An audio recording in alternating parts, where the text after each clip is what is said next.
कलयुगी बाप ने अपने ही बेटे को उतारा मौत के घाट। बोला दुश्मनों से लेना था बदला। हत्या के लिए रची ऐसी साजिश जिसे सुन आपके पैरों तले भी जमीन खिसक जाएगी। नमस्कार, मैं गगनदीप और आप सब देख रहे हैं सिटी वेब न्यूज। मुरादाबाद के कांट से एक चौंका देने वाली खबर सामने आई है। यहाँ एक बाप की करतूत ने इंसानियत को ही शर्मसार कर दिया।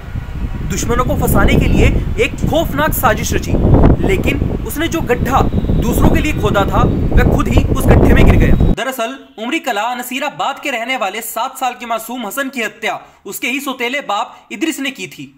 पुलिस ने हत्या के आरोपी बाप को गिरफ्तार कर हत्याकांड का पर्दाफाश कर दिया है। आरोपी ने पूछताछ में अपना जुर्म भी कबूल कर लिया है। कातिल ने पुलिस को बताया कि उसका असली बेटा यूसुफ दुष्कर्म के मामले में जेल में बंद है। उसे जेल भिजवाने वाले दुश्मनों को फंसाने के लिए उसने हसन को मौत के घाट उतार दिया था।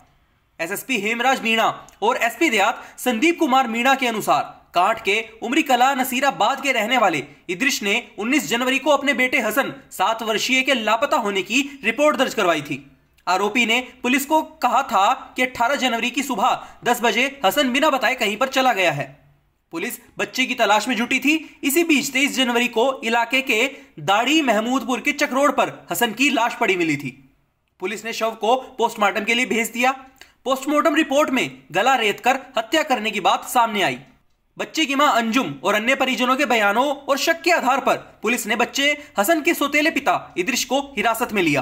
पूछताछ के दौरान उसने पहले तो पुलिस को गुमराह करने की कोशिश की, लेकिन जब पुलिस ने आरोपी से सख्ती से पूछताछ की तो उसने अपना सारा गुनाह कबूल कर लिया। आरोपी ने पुलिस के सामने खुलासा किया कि उसने ही हसन को गला रेतकर मार डाला था। गांव के ही एक शख्स ने उसके बेटे यूसुफ को दुष्कर्म के मामले में जेल भिजवा दिया था। उसे जेल से छुड़ाने और दुश्मन को फंसाने के लिए उसने हसन को मार डाला। पुलिस ने आरोपी की निशानदेही पर चाकू और हसन की एक चप्पल भी बरामद की है। अमर उजाला की रिपोर्ट्स के मुताबिक इद्रिस की पहली पत्नी का बेटा यूसुफ गांव की एक लड़की को बहला फुसलाकर अगवा कर ले गया था। इस मामले में पुलिस ने इद्रिस, अंजुम और यूसुफ को गिरफ्तार कर जेल भेज दिया था। पीड़िता के बयान और मेडिकल रिपोर्ट के आधार पर केस में दुष्कर्म की धारा भी बढ़ाई गई थी। इद्रिस और अंजुम को तो जमानत मिल गई थी, जबकि यूसुफ जेल में बंद है। आरोपी इद्रिस ने बताया कि वह मुकदमा लिखवाने वाले लड़की के पिता से फैसले के लिए काफी प्रयास कर चुका था, लेकिन वह समझौता करने को तैयार ही नहीं था। दूसरी पत्नी अंजुम भी यूसुफ की जमानत कराने को तैयार नहीं थी। तब आरोपी ने अपनी पत्नी अंजुम को सबक सिखाने और दुश्मन को फंसाने के लिए हसन की हत्या की साजिश रची। इद्रिस ने पूरी साजिश के तहत ही इस हत्या को अंजाम दिया। उसने बड़ी चालाकी के साथ पहले 18 जनवरी को अपनी पत्नी अंजुम को मुकदमे की तारीख के लिए कचहरी भेज दिया। इसके बाद उसने हसन को खेत पर भेज दिया था। इसी बीच आरोपी घर की रसोई से चाकू लेकर हसन के पास खेत में पहुंच गया। यहां आरोपी ने मौलाना तैयब के बाग में अपना लोअर जैकेट और गमछा एक पेड़ पर टांग दिया। इसके बाद हसन को गन्ने तोड़ने के लिए अपने साथ ले गया, जहां उसने हसन को जमीन पर गिराकर उसका मुंह दबा दिया और जेब से चाकू निकालकर उसका गला रेतकर उसकी हत्या कर दी। वहीं पास में बह रही नदी में हाथ पैर धोने के बाद वह कपड़े पहनकर अपने घर चला गया और अगले दिन जाकर उसने पुलिस में हसन के लापता होने का मुकदमा लिखवा दिया। पुलिस 4 दिन तक हसन के शव को बरामद नहीं कर सकी।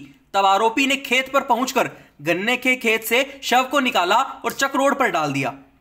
इसी दौरान खून के धब्बे उसके गमछे पर लगे रह गए। फोरेंसिक टीम ने जब घटनास्थल पर मिले खून के धब्बों से उस गमछे के धब्बों को चेक किया तो खून मैच हो गया। इसके बाद ही पुलिस ने उसे अपनी हिरासत में लेकर उससे पूछताछ की और सारा सच सामने आ गया। इस खबर से जुड़ी अपनी राय हमें कमेंट बॉक्स में जरूर बताइएगा। फिलहाल के लिए बस इतना ही। देश प्रदेश से जुड़ी और छोटी बड़ी खबर जानने के लिए बने रहें सिटी वेब न्यूज पर।